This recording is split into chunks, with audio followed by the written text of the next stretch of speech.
সবাইকে জানাই দুর্গাপুজোর আন্তরিক প্রীতি ও শুভেচ্ছা। সকলে পুজো ভীষণ ভালো করে কাটাও। আমি এখন বসছি আমার এই বাড়ির ছোট সদস্যগুলোর জামা কাপড় চেঞ্জ করতে।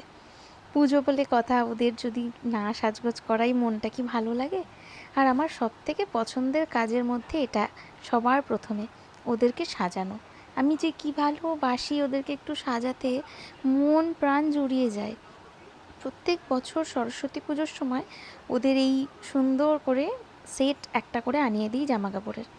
এবছর মনে হলো যে পুজোর সময় আমরা তো নতুন পরে ওদেরকে কেন আনিয়ে দেবো না, তাই ঠিক করলাম যে পুজোয় ওদের জন্য নতুন বেনারসির সেট আনিয়ে দেবো। যেমন কথা তেমন কাজ। আমি এই জামাগুলো সবকটাই কিনি মোহন শৃঙ্গার থেকে।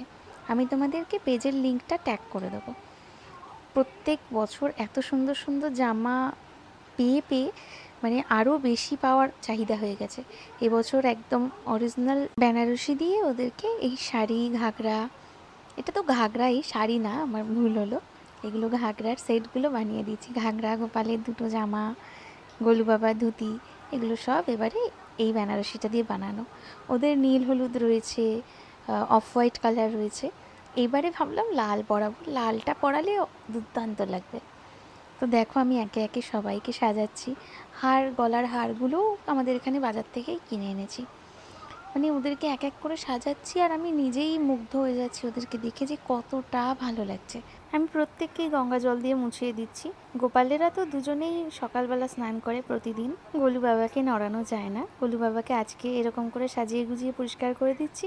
আবার হয়তো ধনতেরাসে আবার একটা আমাদের গণেশ পুজো হয়, ধনতেরাসের আগে আবার স্নান ধান করিয়ে পরিষ্কার করানো হবে। আর আমাদের মা লক্ষ্মীকে বৃহস্পতিবার করে মা পরিষ্কার করে, আর সরস্বতীকেও মাঝে মধ্যে। তো দেখো একে একে সবাইকে পড়াচ্ছি, এত ভালো লাগছে। এবার ঠাকুর আসনটাও একটু পরিষ্কার না করলে হবে না। ঠাকুর আসন পরিষ্কার করে মাই নতুন কাপড়গুলো এনেছিল, কেটে একদম সুন্দর করে বসিয়ে প্রত্যেককে আসনে বসিয়ে তোমাদেরকে দেখাচ্ছি। তোমরা জানিও কেমন লাগছে, ওদের জামাগুলো কেমন হয়েছে। আমার তো ভীষণ ভালো লাগছে। এবার তোমরা দেখে বলো যে তোমাদের কেমন লাগছে। আমি মোহন শৃঙ্গারকে ট্যাগ করে দেবো আর কমেন্ট বক্সে লিঙ্কটাও দিয়ে দেবো। তোমরা ভালো থেকো, সুস্থ থেকো, খুব আনন্দ করে পুজো কাটাও। সকলকে হ্যাপি দুর্গা পূজা আর হ্যাপি নবরাত্রি।